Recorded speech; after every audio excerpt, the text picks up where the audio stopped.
इन लोगों ने पहले कहा था कि मस्जिद के नीचे कुछ भी नहीं मिलेगा, मस्जिद जो बिल्कुल वर्जिन जमीन पे बनाया गया है। लेकिन जब सर्वे कंडक्ट किया है कि वो तो सर्वे में ये बिल्कुल पता चला कि जो ना इसके नीचे जो ना कुछ अवशेष है करके। तो पहले जो ना जीपीआर सर्वे किया था, ग्राउंड पेनेट्रेटिंग सर्वे किया था, तो उसमें ये बिल्कुल एकदम साफ हो गया था पहले कि नहीं इसके नीचे मस्जिद के नीचे कुछ अवशेष है करके। यहाँ आपको ये चीज बताते चले, जैसा कि समझा जाता है इस विवादास्पद ढांचे को लेकर के कि ये झगड़ा हिंदू मुसलमान के बीच का है, मगर ये विवाद सिर्फ हिंदू मुसलमान के बीच का नहीं था। सन 1942 में इस ढांचे के मालिकाना हक को लेकर के अदालत में कार्रवाई चल रही थी शियाओं और सुन्नी मुसलमानों के बीच में कि ये ज़मीन किसकी है। कारण था कि जो मीर बाकी था वो एक शिया था और बाबर एक सुन्नी था। फिर सन 1853 में अयोध्या में पहले हिंदू मुसलमान झगड़े हुए। दंगों के 6 साल बाद यानी 1859 में अंग्रेज़ों ने तनाव को ध्यान में रखते हुए नमाज के लिए मुसलमानों को अंदर का हिस्सा दिया व हिंदुओं को बाहर का। बता दें कि विवादास्पद ढांचे में नमाज कम ही पढ़ी जाती थी व वक्त के साथ वो भी समाप्त हो गई। ध्यान रहे, कुरान के अनुसार जिस जगह विवाद हो वहाँ नमाज नहीं हो सकती। जब देश की आस्था है कि ये जन्म स्थान है, तो फिर हमको कहने का पूरा हक है कि जहां राम का जन्म हुआ था। वर्ष 2010 में इलाहाबाद उच्च न्यायालय की लखनऊ पीठ ने निर्णय सुनाया जिसमें विवादित जमीन राम जन्मभूमि घोषित की गई। साथ ही सर्वोच्च न्यायालय में भी रोज सुनवाई होती रही। 5 फरवरी 2018 को मामले की अंतिम सुनवाई शुरू हुई। यह 5 सदस्यीय खंडपीठ थी जिसमें भारत के मुख्य न्यायाधीश न्यायमूर्ति रंजन गोगोई, न्यायमूर्ति DY चंद्रचूड़, न्यायमूर्ति SA बोबडे, न्यायमूर्ति S अब्दुल नज़ीर व न्यायमूर्ति अशोक भूषण थे। हालात ऐसे थे कि अयोध्या किला बन चुकी थी। CCTV ड्रोन से नज़र रखी जा रही थी। इंटरनेट बंद था। फैसले के दिन कई राज्यों में स्कूल व कॉलेजों की छुट्टी कर दी गई थी। स्वयं प्रधानमंत्री नरेंद्र मोदी ने टीवी पर आकर शांति की अपील की व अति उत्साह से दूर रहने को कहा। सर्वोच्च न्यायालय ने 9 फरवरी 2019 को अपने आदेश में कहा कि सुप्रीम कोर्ट ने विवादास्पद जमीन पर रामलला का हक माना है। मुस्लिम पक्ष को अयोध्या में ही 5 एकड़ जमीन मस्जिद बनाने के लिए देने का आदेश दिया गया। गौरतलब है कि अगर ये मस्जिद बनती है तो दिल्ली की जामा मस्जिद से दुगनी बड़ी होगी।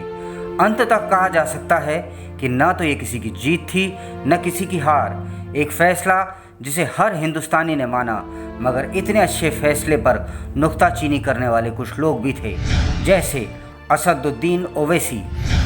जावेद अख्तर के अनुसार एक मोहल्ले के नेता जिन्हें भारत माता की जय कहने में घोर आपत्ति है, वह सर्वोच्च न्यायालय के बारे में उनका मानना है कि सर्वोच्च न्यायालय सर्वोच्च है पर उससे गलती भी हो सकती है। कांग्रेस का मुखपत्र अखबार नेशनल हेरल्ड। कांग्रेस के वरिष्ठ नेता व वकील राजीव धवन, जिनका मानना था रोज सुनवाई से उनकी तबीयत खराब हो सकती है, पर राम जी की अनुकंपा से उन्हें कुछ नहीं हुआ, भगवान उन्हें शक्ति दे। कांग्रेसी नेता कपिल सिब्बल, जो फिल्मी अंदाज में तारीख पर तारीख मांग रहे थे। कांग्रेस का वो हलफनामा जिसमें लिखा था कि भगवान राम काल्पनिक हैं। उनसे हमारा प्रश्न है कि क्या और किसी मज़हब के प्रभु ने उन्हें दर्शन दिए हैं? कोरोना का रोने वाली वो ब्रिगेड जिसमें न जाने कौन से समाज के किस कार्य के कर्ता व राहुल गांधी के नज़दीकी अधिवक्ता साकेत गोखले, ई पूजा वाले उद्धव ठाकरे, शरद पवार, तेजस्वी यादव इत्यादि हैं। एक सवाल जो राम मंदिर समर्थकों से अक्सर किया जाता था या उनकी खिल्ली उड़ाई जाती थी, वो ये था कि रामलला हम आएंगे, मंदिर वहीं बनाएंगे, पर तारीख नहीं बताएंगे। अब वो लोग भी खामोश हैं जो खिल्ली उड़ाते थे, क्योंकि उन्हें पता है कि रामलला हम आएंगे, मंदिर वहीं बनाएंगे, तारीख भी बताएंगे और साथ ही तारीख भी बनाएंगे। और मैं आपको बताऊं, दरअसल उनको दिक्कत राम मंदिर बनने से नहीं है, उनको दिक्कत है हमारे अंदर जाग चुकी हिंदुत्व की भावना से। इस भावना को आप कभी क्षीण मत होने दीजिएगा। जय श्री राम। साथ ही मैं आपको 1-2 पंक्तियां अपने मित्र अजय दीक्षित ने जो मेरे को व्हाट्सएप पे भेजा है उसकी सुनाना चाहता हूँ। राम मंदिर के ऊपर है, कृपया करके सुन लें। 5 अगस्त बस 5 नहीं, यह पंचामृत कहलाएगा।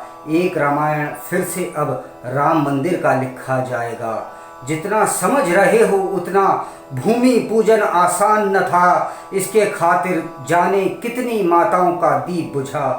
गुंबज पर चढ़कर कोठारी बंधुओं ने गोली खाई थी, नाम सैकड़ों के गुमनाम हैं जिन्होंने जान गंवाई थी। इस 5 अगस्त की खातिर 500 वर्ष तक संघर्ष किया, कई पीढ़ियां खपी तो खपी, आगे भी जीवन का उत्सर्ग किया। राम हमारे लिए नहीं बस उतने ही राम तुम्हारे हैं, जो समझ न सके वो सचमुच किस्मत के मारे हैं। एक गुजारिश है बस, दीपक एक जला देना, 5 अगस्त के भूमि पूजन में अपना प्रकाश पहुंचा देना। नहीं ज़रूरत आने की कुछ, इतनी ही हाजिरी काफ़ी है। राम नाम का दीप जला हो, कुछ चूक भी हो तो माफ़ी है। कविता नहीं, यह सीधे सीधे राम भक्तों को निमंत्रण है।